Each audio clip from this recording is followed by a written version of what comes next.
김한길 대표 기자회견 내용 계속 분석을 해 보도록 하겠습니다. 네. 자, 소장님. 앞서 잠깐 이제 말씀을 드리긴 했는데, 그 지방선거에서 공천을 민주당에서 계속 주장을 하고 있거든요. 네, 물론 그렇습니다. 대통령의 공약사항이기도 하지만, 속내는 또 어디에 있는 건지, 그것도 좀 말씀을 좀 해주시죠.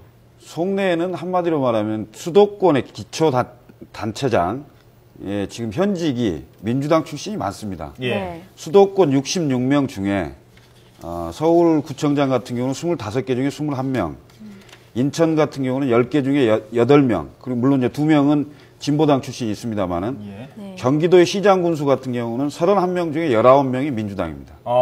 그래서 66명 중에 50명 정도가 예. 현직 야권 그 단체장이죠. 예. 그래서 선거를 치르는데 공천을 하지 않고 그냥 선거를 공천제 없이 치른다면 현직이 훨씬 유리한 현직 프리미엄이 있는 거죠. 예. 물론 이렇게만 생각한다면 정략적 판단에 의해서 뭐 이렇게 주장한다고 할 수 있겠습니다만은 지금 기초단체에 관해서 공천 폐지를 하자는 것은 박근혜 대통령의 공약이기도 하고요. 문재인 당시 후보의 공약이었고 안철수 후보의 공약이기도 했습니다. 네. 그렇다면 왜 기초단체에 대해서 공천을 폐지해야 된다고 주장을 했겠느냐. 이 문제를 좀 접근해 볼 필요가 있다. 이것은 중앙정치에 지방정치에 속합니다. 그야말로 단체장과 기초의원들을 국회의원들이 줄 세우기를 하는 거죠. 공천권을 무기로. 예. 그래서 자신들의 선거에 활용하는 조직원으로서 거의 격화시키는 이런 거죠. 그래서 지방자치 자체가 창조적이고 창의적인 그 어떤 정치가 되는 게 아니고 중앙에 예속된 그야말로 판박이식의 여야의 대결 구도 이렇게 된다는 거에 대해서 문제가 있다. 그래서 좀 일단 좀 바꿔보자. 예. 이런 거에 대통령 후보들이 당시에 합의를 했던 게 아닌가 이런 생각이 듭니다. 알겠습니다. 네, 그 김한길 대표의 기자회견 내용을 또 좀 보면요, 강도 높은 혁신 없이는 지방선거에서 승리가 불가하다. 제2창당을 각오로 환골 탈퇴하겠다는 각오로 임하겠다 이런 입장을 좀 밝혔는데 사실 민주당의 텃밭인 호남이 지금 굉장히 위험한 상황 아니겠습니까? 쉽지 않은 상황입니다. 지금 네. 안철수 신당이 창당도 되지 않았는데 여론조사 결과를 보면 어떤 경우는 2배, 네. 어떤 경우는 3배까지 나오는 지지율 차이를 보이고 있습니다. 일례로 2006년도에 지방선거가 있었는데요. 당시 지방선거에서 열린우리당이 전라북도 지사를 제외한 전 광역단체에서 패했습니다. 네. 당시에 광주, 전남은 꼬마 민주당이죠. 예. 민주당이 차지를 했고요. 당시 열린우리당은 전북지사 외에는 수도권, 영남 다 패했습니다. 예.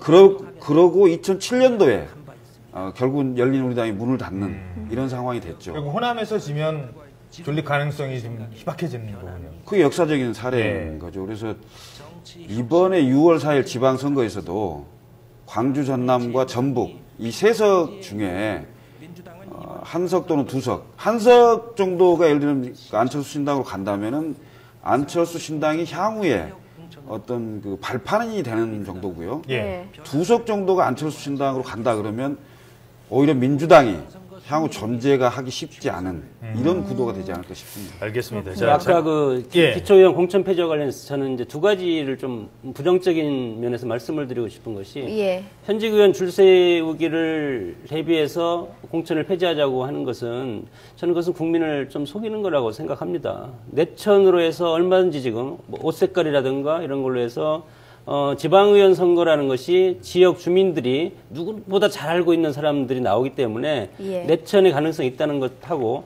그리고 어떤 음모론적인 시각에서 보면 민주당이 저렇게 강하게 주장하는 것은 현역 의원들은 반드시 이것이 반대하는 건 아닐 겁니다. 속으로는 찬성하고 싶은데 지금 명분에서 밀리기 때문에 대선 공약대로 가자는 것인데 새누리당이 이것을 반대해 줄 것이다. 이런 음모론적인 시각에서 보면 민주당의 저런 이렇게 주장하는 것도 일리가 있다 이렇게 봅니다. 예. 그리고 또 하나가 그 안철수 신당과의 그 야권 연대 이거 계속 이제 질문도 있었지 네. 않습니까? 네. 근데 이제 박희춘 사무총장 야권 연대 없다라고 했고 기본적으로 민주당이 그런 입장이라고 하는데 단서가 있어요. 그게 뭐냐면 새누리당의 어부지리를 줄 수는 없다. 그럼 이게 하겠다는 건지 안 하겠다는 건지 좀 헷갈리기도 하고요. 어떻게 보십니까? 그 부분은? 그 수가 높은 거죠. 민주당이 정치 활동을 오래 한 분들이 뭐 역사와 전통이 있지 않습니까? 네. 쉽게 무너지지는 않을 정당이 민주당이고 한국의 야권의 지형을 대표하는 정당이기 때문에 오히려 이것은 안철수 정당을 흔들기 위한 전략적인 노림수다 이렇게 봅니다. 안철수 정당이 승리를 하려면 정당으로서 앞으로 입지하고 대선까지 이것이 지속이 되려면 민주당을 딛고 넘어서야 됩니다. 그것은 전략적으로 민주당을 붕괴시켜야 되는 거죠.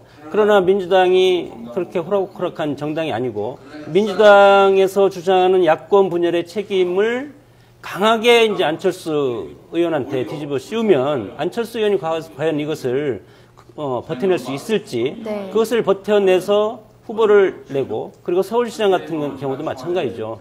박원순 서울시장을 떨어뜨려야지 안철수 후보가 대선에 직행할 수 있는 가능성이 많습니다. 전략적으로 보면. 그렇기 때문에 서로 뭐 연합공천이라든가 그런 걸 하기 쉽지 않습니다. 이번 지자체를 놓고 봅니다. 알겠습니다. 예. 자, 지금 여러 가지 지금 얘기가 나오고 있는데, 김한길 대표의 얘기 중에 사회적 대타협위원회, 지난번 제안했다가 사실상 거절을 당했는데, 다시 제안을 하는 지금 모양새가 됐거든요. 네. 이 부분은 어떻게 보십니까? 당시에 제안을 했을 때요, 이제 박근혜 대통령이 신년 기자회견에서 사실상 거부를 했죠. 네. 노사정위원회도 있고, 뭐 그걸 통해서 하면 되는 거 아니냐 이런 말씀을 드렸는데, 이번에 다시 이제 제기한 이유는 네. 지금 노사정위원회가 사실상 수독 상태입니다. 예. 노총이 빠져 있죠. 한국 노총이 예. 거의 정지 상태로 나와 있는 거고요. 그리고 기능이 사실은 노동 문제만 국한이 되고 있지 않습니까? 이런 부분, 노동뿐만이 아니고 노동, 복지, 양극화 예. 이런 부분까지 포함하는 그러니까 여야 정과 네. 경제 주체들이 같이 모여서 사실은 고통이 따르는 거거든요. 예. 네. 그러니까 그 고통의 내용들을 사회적 대타협을 통해서 합의를 하고 힘을 모아보자 이런 취지인 것 같습니다. 예. 알겠습니다. 또 김한길 대표의 발언을 좀 살펴보면요. 철도 민영화, 의료 민영화 얘기를 했습니다. 네. 민영화가 되지 않도록 저지를 위해 노력하겠다는 그 뜻을 좀 밝혔는데 어떻게 보십니까? 올해 의료계 3월 달에 또 이게 그냥 넘어갈 것 같지 않고요. 네. 미리 선점을 좀 하는 얘기도 있었고요. 어떻게 보십니까?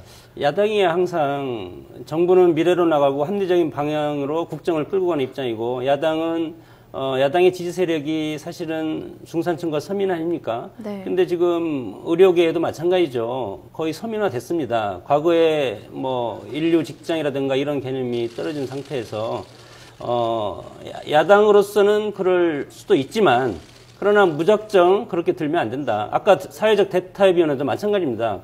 이것이 무슨 제도를 만들고 기구를 만드는 것이 무슨 필요합니까? 지금 우리 사회가 다수가 정치화되어 있습니다. 예. 각각의 위치에서 법과 제도적인 기능을 발휘하는 것이 아니고 그것을 넘어선 어떤 정치 세력화되어 있기 때문에 이런 것을 먼저 바로잡고 하는 것이 중요하지 사회적 대타협위원회가 기구가 중요한 것이 아니다. 네. 의식을 바로잡는 것이 더 중요한 것 같습니다. 예, 알겠습니다.